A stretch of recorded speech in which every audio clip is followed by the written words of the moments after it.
Welcome to Current Affairs. My name is Nathan Robinson. I'm the editor-in-chief of Current Affairs magazine. Today, Norman Solomon returns to the program. Norman Solomon is a journalist, media critic, activist. He's the author of a dozen books, the latest of which is right here.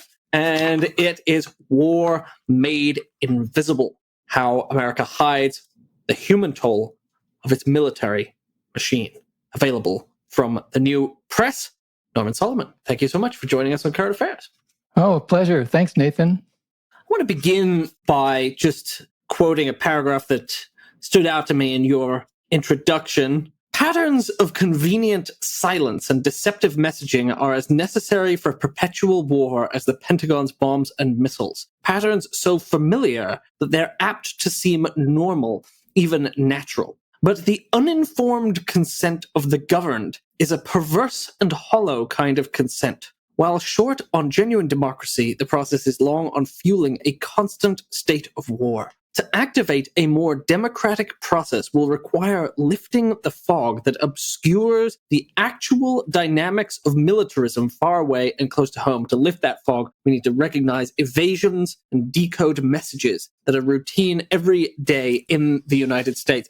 I liked that paragraph because it captured a lot of the themes that run through War Made Invisible, one of which appears to me to be this connection between democracy and knowledge. That is to say, you can't have, in a system where supposedly the voters are entrusted with holding power to account and have to decide who is going to be in charge, they can't make those decisions if things that are really, really important are, as your title puts it, made invisible. Well, really, the uninformed consent of the governed is what makes the government world go round, you might say. If there were a really unfettered set of information streams, then arguably the policy of the U.S. government in terms of, say, war and peace, for instance, would be really different. But the status quo is such that the challenges that are outlined in that paragraph you read are really with us, 24/7. That in effect, we have not a complete control of media, but an overwhelming deluge of certain kind of analysis, information, and assumptions about the world, and a real shortage of contrary views that might be more affirming of human life and the well-being of people in this country and elsewhere in the world, rather than corporate profits and U.S. dominance of so much of the planet. You are writing in this book about patterns of convenient silence and deceptive messaging. You are trying to show us, I take it, this hole, this huge gaping hole in ordinary people's understanding of what their country does around the world. We might say it's a engineered gaping hole. Another metaphor that I think of sometimes when I'm told, well, I read in the New York Times thus and so, which is very contrary to your claim that there's a rigid propaganda system. And I say, well, there's a wall. And just because there are cracks in the wall, it doesn't mean there isn't a wall that is a sort of retaining barrier that keeps the discourse really within bounds. And you have this sort of, I would argue, sick synergistic relationship between the fourth estate, the news media on the one hand, and government on the other. So they cross-reference each other, they reinforce each other, the bounds of discourse are shared, and the information is largely either shared, the misinformation is often shared, and what's excluded, the silences, are also shared. So just one example. The U.S. has 750 military bases overseas. The U.S. has spending every year on the military that is equivalent to the next 10 nations in the world. Those aren't state secrets. They're just rarely mentioned. Sticking with this idea of the wall, what you've given us right there, some facts that are on the kind of other side of this wall that we don't talk about, think about, hear about very much. So let's talk about what else is on the other side of that wall, the things unseen that are made invisible. I mean, one thing that runs through the entire book is that there are people on the other side of that wall. People who are hurt and people who are killed. Yeah, that the U.S. foreign policy, which is rarely called what it is, which is the continuing quest for empire, economic and military and so forth, has consequences not only at home, what Martin Luther King Jr. called the demonic suction tube that takes resources out of where it's needed in this country for warfare overseas, but also people elsewhere on the planet who suffer directly and indirectly from the U.S. warfare state. In working on the book, I felt it gets more and more ugly. That for all of the self-preening in the United States about what a humane society we are and all the rhetoric about life is precious and we love children and so forth, the discounting of the lives of human beings who are in the crossfire or directly or indirectly hit by U.S. military firepower, these folks, these people, these human beings are tacitly assumed to be of virtually no importance. The only importance that is ascribed to victims of war in any huge, major way in U.S. media and the politics along Pennsylvania Avenue is whether the designated enemies of the U.S. government can be blamed for the killing. And the clear recent example is in Ukraine. If only the U.S. media coverage of the U.S. slaughter in Iraq got the same appropriate journalistic treatment of the human beings in that country that we've been seeing for now well over a year in terms of U.S. media coverage of the war in Ukraine, then we might have something that qualifies as journalism. In terms of foreign policy, we are in such an Orwellian realm that the definition of doublethink seems to really apply. On the shelf, information that is tucked away until it's useful, then it's brought right out into the open, and then it's brought back. So, one quick example would be, we have heard for more than a year now statements by Secretary of State Antony Blinken and President Biden and so forth that it's just absolutely wrong and unacceptable for one nation to invade another. Yet both Blinken and Biden were very involved in the Senate, Biden chairing the Senate Foreign Relations Committee and Blinken as the chief of staff of that committee, in engineering, helping to push forward the U.S. invasion of Iraq with bogus hearings and then cheerleading on that war. So, then where are you? Supposedly we have like a country with an intelligentsia and some single standard. Properly, we get denunciations of the Trumpist Republican Party. They're neo-fascists. They make stuff up all the time. They lie as a matter of course. That's their knee-jerk MO. Of course, they should be condemned. But what about the liberal Democratic Party establishment that is so enthusiastic about shipping weapons to Ukraine and lets you and them go fight and so forth? And yet these are members of, you might say, a liberal intelligentsia that are absolutely immersed in Orwellian doublethink when it comes to standards on international conduct. Yeah, I think it's worth dwelling on what the purpose and reason is to bring up United States conduct, because oftentimes when the argument that you've just made is made, the response that you will get to it is, what is it called? A whataboutism, right? Instead of just condemning Putin's crime, you're saying, well, what about these United States crimes? But as I understand the point, you can tell me if this is correct, it's more like, well, hang on a minute, are we not going to hold any of our own crimes to account? Are we really going to only condemn atrocities, righteously condemn the atrocities of other people, and commit far worse atrocities and let the perpetrators? The invasion of Iraq killed civilians on a scale vastly greater than so far the war in Ukraine even has. Yet George W. Bush, there are all these articles about how Democrats, kind of nostalgic for Bush now.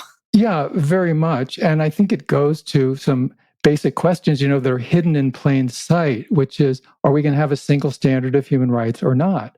Are we going to have a single standard of international conduct of nations? And when we get this complaint about whataboutism, an irony is that can be spun 360. There are always lots of whataboutisms allegedly or purportedly in any which direction.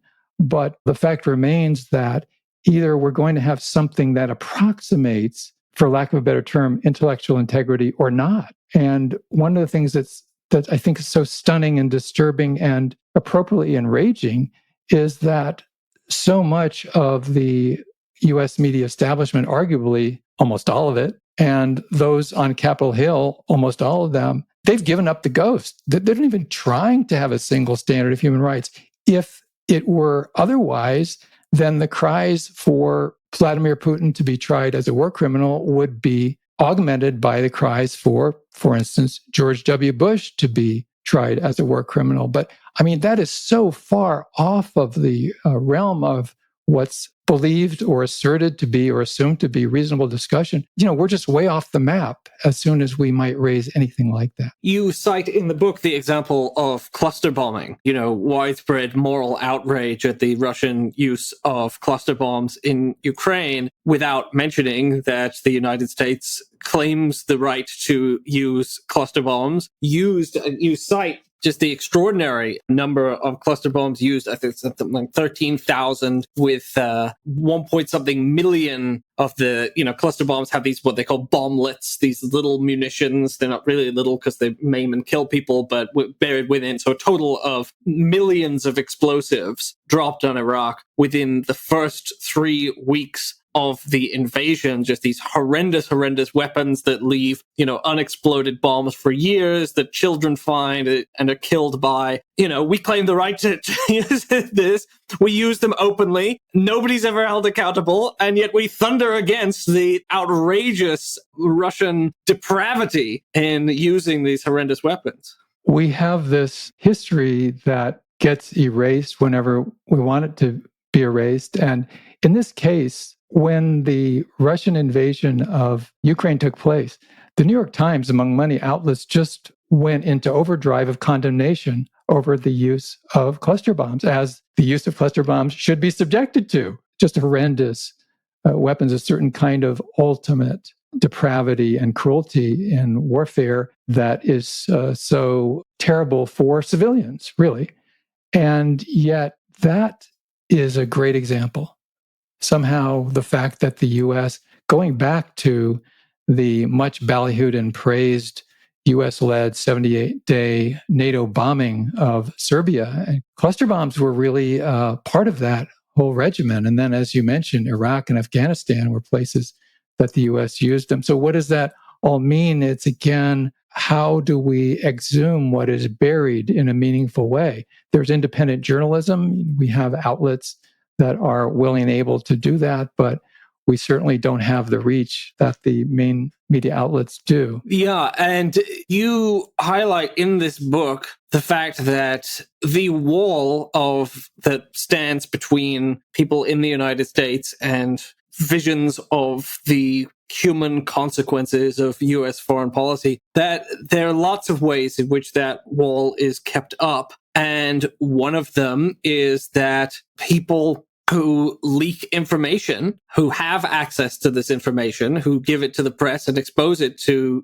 public eye, are prosecuted and thrown in prison. If you are perpetrating the lies and denying the public the information that they have a right to, if we do actually believe in the informed consent of the governed rather than the uninformed consent of the governed, if you are helping to run and throttle the war machine, keep the war train running, then hey, it's all considered to be all right under secrecy and so forth.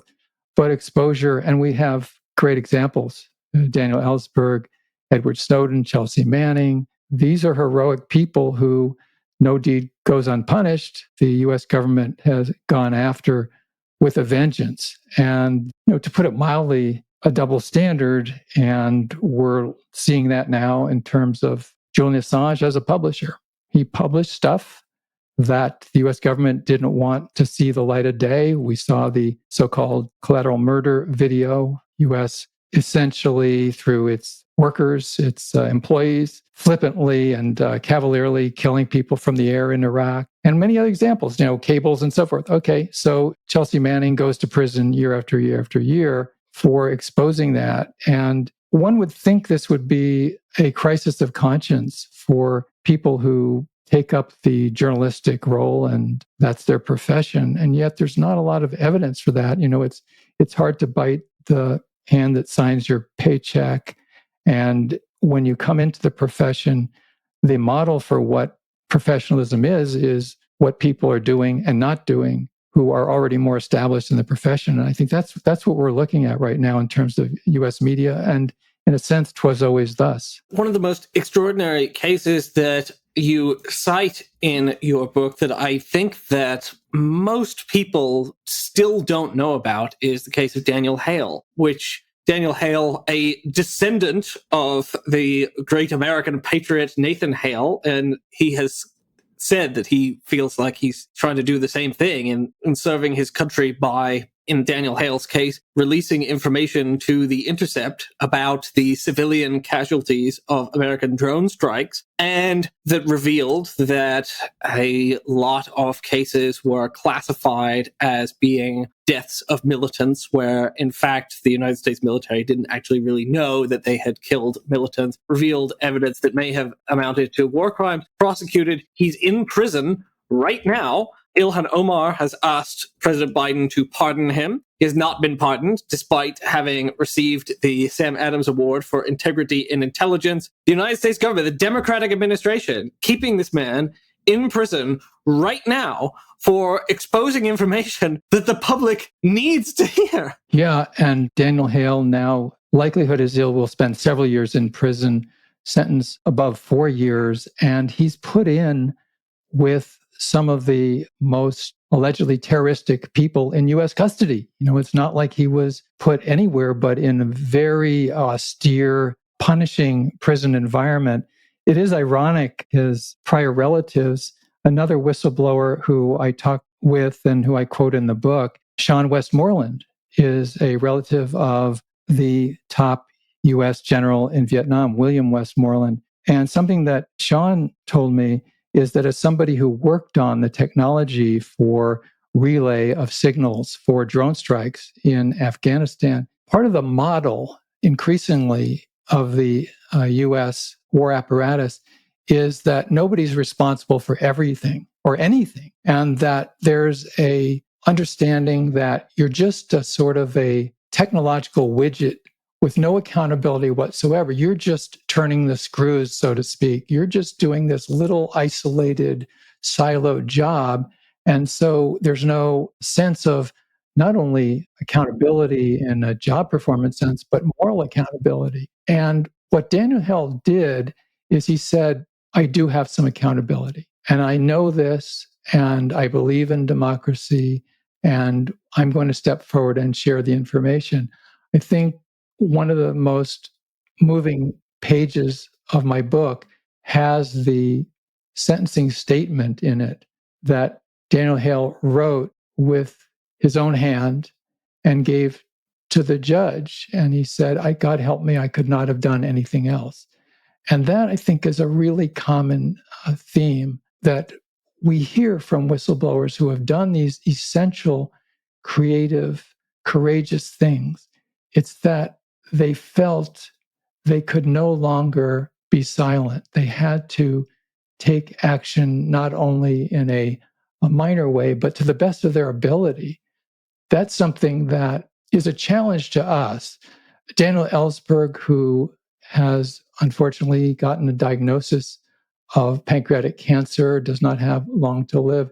He recently told an interviewer that when he met Greta Thunberg in Sweden, before she was famous, and then later on, he remembers her saying when people would bring up to her and articulate, you really inspire me. And after a while, her response became, I'm inspiring you to do what? Because in this commodity media culture that we have, we are encouraged to admire people, to be quote unquote inspired by people, including whistleblowers. But what does that mean? How does that change our actual behavior or actions or lack of actions.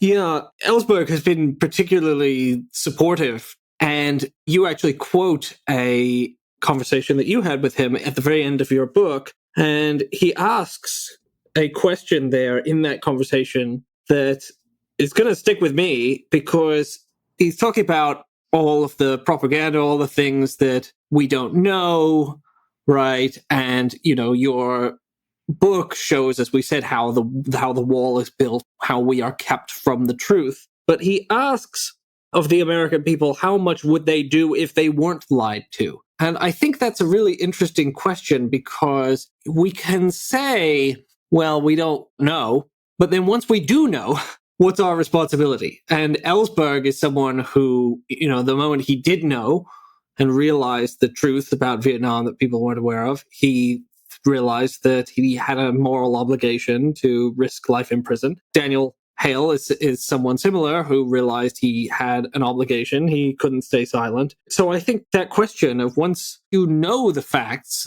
then what do you have to do with those, is a really important one to keep thinking about. Individually, it's very, so to speak, existential, and socially it goes to maybe an almost ineffable matter of what is culture? What is I guess what Gramsci talked about, the well understood notion of common sense, and what is the proper behavior that people who are normal, quote unquote, will engage in or won't engage in. And we certainly don't like to think of the US populace as people who are willing executioners, or watching and approving of, at least through passivity, willing executioners. I mean, after all, the best estimates say that the US war on Vietnam killed 3 million Vietnamese people. And yet, as I ran across working on this book, and I put in it, soon after he became president, Jimmy Carter was asked at a news conference, do you want the United States government to provide any assistance to the Vietnamese to recover from the war? And President Carter's response was emphatic. We didn't do anything wrong. We went there to help them. And so we don't owe them anything at all. And this is a, arguably somewhat liberal president.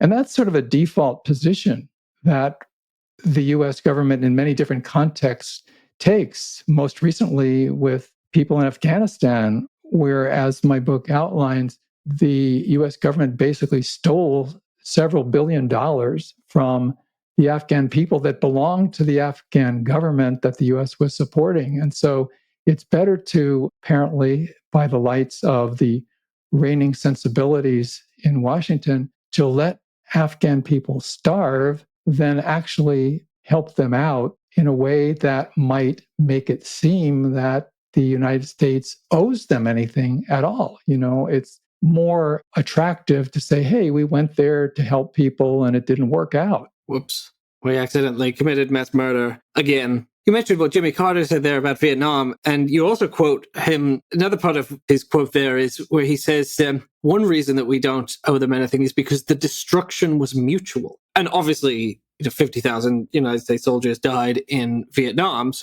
But United States civilians were not being targeted in Vietnam. And there's simply no equality between 50,000 combat personnel and 3 million. If you extended the Vietnam War Memorial to include all the Vietnamese victims, it would stretch across half of, or probably into Virginia. And one of the things that comes up over and over again in your book is that Americans don't necessarily understand, partially because of our methods of warfare, which put the victims out of sight, the heavy reliance on air power, the massive disproportionality in the casualty count, that American soldiers are actually very much, despite several thousand dying in Iraq and Afghanistan, very much insulated a lot of the time from the violence. And that's more and more the case. The casualties, suffering, engagement of US troops has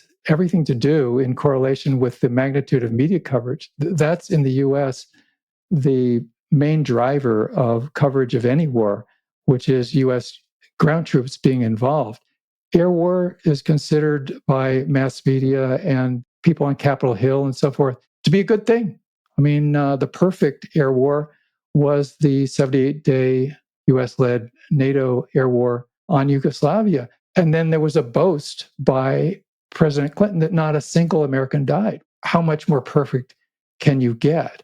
And really implicit and really widely, I think, understood, if not being articulated per se, is that American lives really, really matter. And the lives of people that the Pentagon kills really don't matter. That's something very simple, very straightforward, I think, in terms of media coverage and certainly rhetoric out of Capitol Hill and the White House.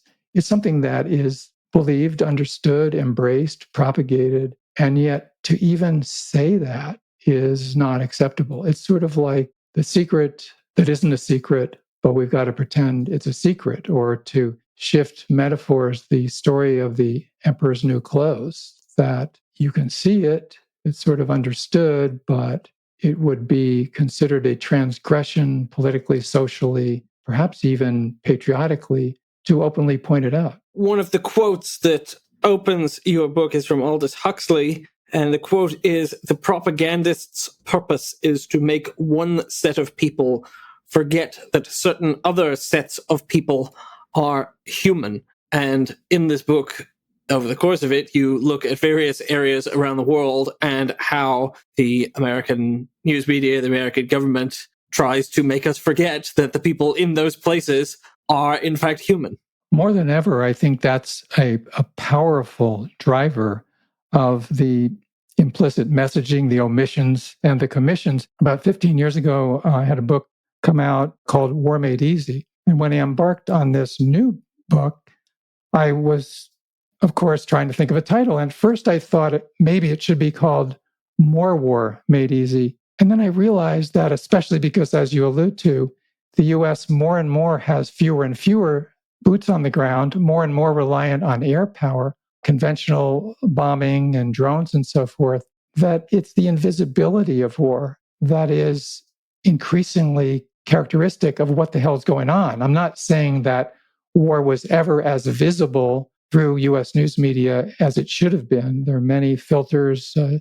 The myth of TV bringing war into our living rooms was always absurd. War is a 180 from sitting in your living room under any circumstances, virtually. But in the last decade or so, as one president after another has, for political and military reasons, decided, hey, why should we have all these troops on the ground when we can accomplish a lot of what we want to accomplish from the air? The ambience of coverage and non-coverage has really shifted to the point that now it's just, as I mentioned in the book, like a man bites dog story.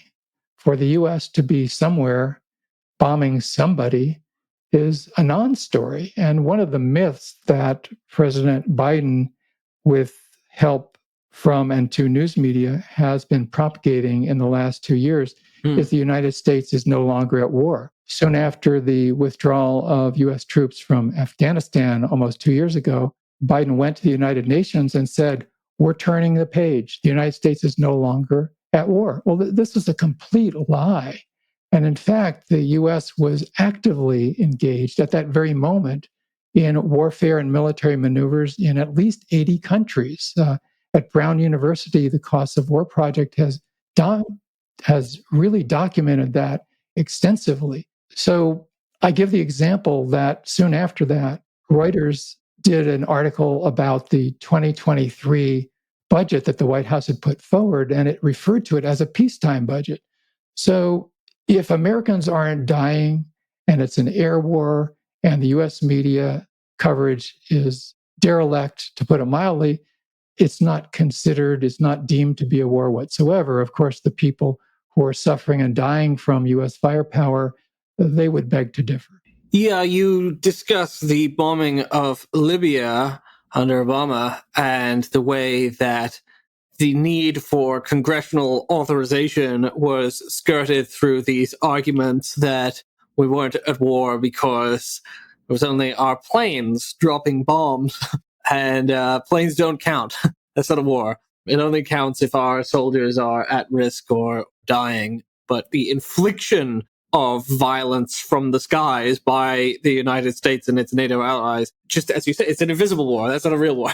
It really borders on burlesque, on self-satire, irony-free zone in the category of you can't make this shit up, because you have in straight-faced testimony representatives of the White House, in this case, of Barack Obama, telling a congressional committee that we're not at war because Americans aren't dying, even though we're bombing and killing people in Libya, even though we're spending, in the matter of a few months, $1 billion to wage war on Libya. But it's okay because we say it's okay, and besides, we're not dying or our people aren't dying. And this, to me, is just one of many examples. It sort of makes explicit what is usually implicit and actually going on every day. You mentioned the Brown University Cost of War project, and I think page 160 is one of the most important pages of your book, because that's where you have this kind of bulleted list of some of the things that they have found. They're really an extraordinary research project. They've really put together a lot of the facts that aren't seen. And if you go to their site as well, you can find out that they've tried to sort of tally some of the human toll of the global war on terror, not as a whole post 9/11, not limiting it to, this is the toll of the war in Afghanistan, this is the war in Iraq, but seeing it as one united project. And when they put together all of the casualties, you quote them here saying at least 929,000, nearly 1 million people have died due to direct war violence after 2 decades of the war on terror. Many times more have died indirectly due to ripple effects like malnutrition, damaged infrastructure, environmental degradation, plus over 7,000 United States soldiers, injuries and deaths among contractors. And then the just staggering figure is the 38 million people displaced by the post 9/11 wars in Afghanistan, Pakistan, Iraq, Syria, Libya, Yemen, Somalia, and the Philippines. And, the largest human displacement since World War II. And I think it can be shocking for Americans to even start to think about those numbers, because they think, well, I've never heard about any of that. Right. The displacement alone, where we have appropriately seen so much coverage of refugees streaming out of Ukraine in the last year plus. So that is something that can be recognized as a horror, as just terrible for people to have to endure. And yet the routine infliction of those conditions on people is, it barely is a blip on the US media screen. It's extraordinary. It's really, obviously, big numbers generally, very kind of hard to fathom. And so when you hear 38 million people have been displaced, but, the job of the news media should be to try and humanize those numbers a bit, to try and show us the experiences. I mean, you have just some small examples. You actually went to Afghanistan yourself at one point, and, you encountered, you saw some of the results of the US war. You met some people who've been affected by it. And again, just people who are totally off the radar of the United States media. Yeah, and as you say, the numbers are very hard to fathom. And the fact that, as the Cost of War Project has documented, the nearly 1 million people directly killed by U.S. so-called war on terror in the last 20 plus years is augmented by several times that many through the cascading effects are overwhelmingly civilians. That is one reality. And U.S. media, when they want to, can really bring home the human cost to the extent, they're not great novelists usually, journalists, but still, there can be tremendously powerful and moving news stories, audio, video, in print, on screen, about the suffering of individuals or families. We have seen that, we have heard that, we have read that about the Ukraine war. And yet the absence, the almost total absence of that, when the killers weren't Russians, but Americans, this is where there's a borderline taboo. It's not that it never happens. It's just de-emphasized to the point of almost disappearance. And so it raises the questions, of course, of why. And there's nationalism, there's conformity, there's a racial element. Notoriously, right after the Russian invasion, a number of US reporters said, these people who are suffering in Ukraine, they look like us, sometimes almost exactly in those words. It's just stunning. And so one of the points I make in a chapter called The Color of War is that at this point, there is wide acknowledgement in US media, for the most part, that we have institutional racism in this country. We have structural racism, and that it affects attitudes, it affects policies of government and other institutions. And yet, we are encouraged to believe, through it not being ever brought up or acknowledged virtually, that racism has nothing to do with US foreign policy or war making whatsoever. And as I mentioned in the book, it's not that the US government is killing people overseas because they are people of color, but the fact that they're people of color makes it easier to keep killing them. And that is a reality that I can't remember seeing in mass media in this sense. I kept trying to think of people killed in the so-called war on terror by the United States who are white. And maybe I'm just not realizing it, but as far as I can tell, very, very close to, if not 100% of the people in the world who the US government has killed through the so-called war on terror, they're all people of color. And so talk about hidden in plain sight. Where's the outcry? Where's even the discourse in US media about that? And I think I should add, Nathan, that there's so many different components. We've been talking about media and so forth. If we go on Capitol Hill, there's been a sea change with the Congressional Black Caucus, because in the 1980s, the African Americans in this country were the most anti-war demographic in this country. And one of the effects of the Obama administration was that the first Black president presided over normalizing to make bipartisan endless war. And through the course of corporatization and the power of military contractors and donations and lobbying and media acceptance of endless war, the Congressional Black Caucus has gone from leadership of anti-war people like Ron Dellums and Shirley Chisholm and John Conyers to basically militaristic corporate flacks who now are running the Congressional Black Caucus. And that has its political consequences as well. Yeah. I was also thinking about the fact that as I was reading this bulleted list of the costs of war project, that even the costs of war project, which has done a very good job of trying to quantify a little bit of the toll, can't begin to capture the toll. Because I was thinking back to, we published an article a little while back that quoted a 13-year-old from Pakistan whose grandmother had been killed by a US drone strike. And he told Congress, "I no longer love blue skies," because the drone had appeared out of a bright blue sky and the drones didn't fly when the skies were gray. And so his grandmother loved blue skies, and on the days of the blue skies, the drones came. You write in this book, you quote some people talking about how terrifying it is to live with drones buzzing around you. Even people who aren't killed in strikes, living under this traumatic stress of the constant threat and menace of these wretched things. And, this little 13-year-old, he's not counted in the casualties. It was his grandmother who died. He didn't get injured, but he is living with horrific trauma and horrific stress and just doesn't appear anywhere in the story. I think you're making a profound point that when we start to look at these numbers, we look at, 1 million people directly killed by this US 20-plus year war effort, several times that many indirectly from the cascading effects. And then what about the destruction of infrastructure, of culture? What about the trauma? What about the ways in which countless millions of people, even if they aren't physically displaced, are suffering from what we would call PTSD? So we have this rampant, destructive labyrinth of policy and implementation that is militarized, justified at home. But who's going to count the costs?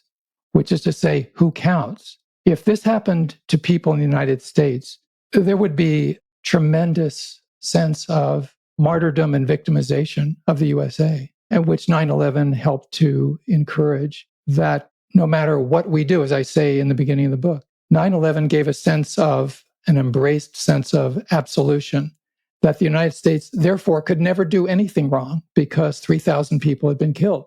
So now we have into the millions of people killed in the chain reaction chosen by US policymakers, but we're still the victims. That is sort of the framework of the tone of coverage, that we set out to do good, we make mistakes, we make miscalculations, but ultimately we're seeking to help people. And that 95% of the world is not in the United States is sort of an abstraction because, as I say in the book, when it comes to grief, as a functional matter in US media and mainstream politics, there are two tiers of grief. There's ours and theirs. And then if we are going to embrace sort of surrogate us people, like in Ukraine, because they're being killed by an enemy of the US government, then we'll sort of let them into the first tier of grief.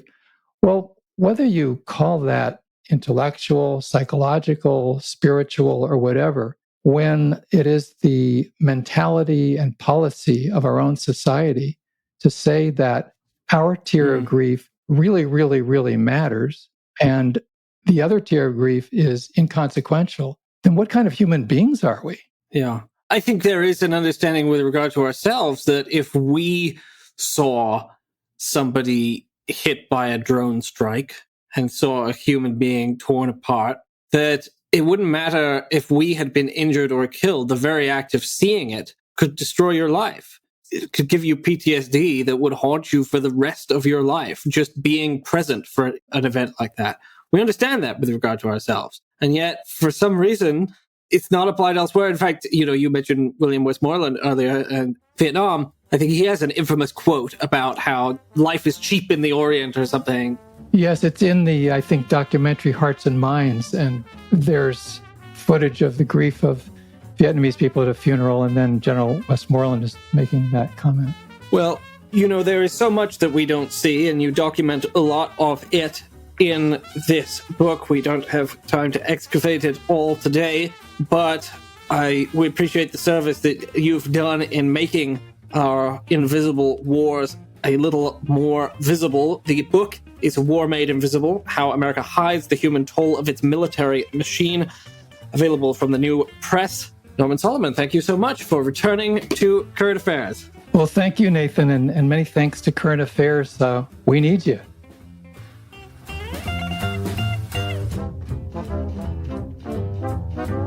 The Current Affairs Podcast is a product of Current Affairs Magazine. If you are not subscribed to Current Affairs Magazine, visit currentaffairs.org/subscribe today and get our glorious print edition. The Current Affairs Podcast is released regularly every week on patreon.com/currentaffairs. Thanks for listening.